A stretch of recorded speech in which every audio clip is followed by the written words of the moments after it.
Ya Allah, selamun aleyküm ve rahmetullah. Hal-hazırda İmam Rıza Aleyhisselamın hərəmindəyəm. Zərihin kənarındayım. Yəni, əhl-i sünnə qardaşlarımız gəlib İmam Rıza Aleyhisselamı, İmam Hüseyni, Əmir Əl-Muminin Əli Aleyhisselamı ziyarət edirlər. Bununla bağlı yüzlərlə, minlərlə video və şəkillər mövcuddur. Amma Vahabilərdən bir nəfər alimi belə görə bilməzsiniz ki, gəlib ziyarət eləsin.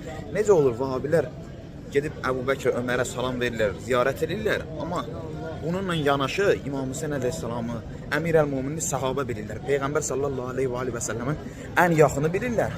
Amma ziyarət eləmirlər, salam vermirlər. Əbu Bakra və Ömərə Allah hər ikisindən razı olsun salam verəcəyik.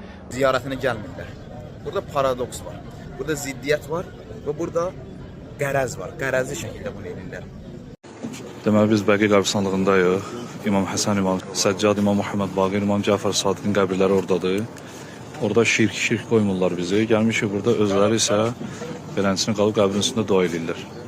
Yəni özlərinə olar, məsum imamların qəbrini ziyarət etmək olmaz. Və buna olar, əllərini açıb qəbrin üstündə dua edir.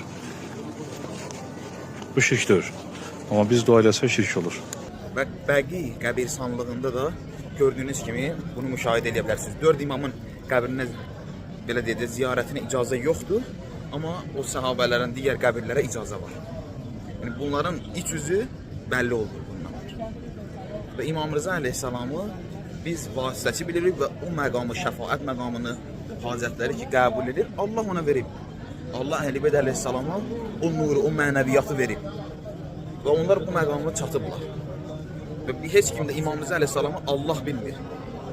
Allahın bir dostu, yaxını, imamı seçdiyi yer üzərində rəhbər bilir.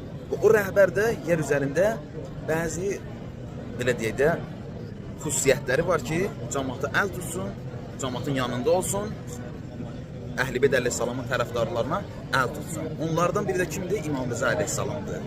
Allah sizin özünüzə bu gözəl ziyarəti nəsib eləsin. Allah'a emanet olun.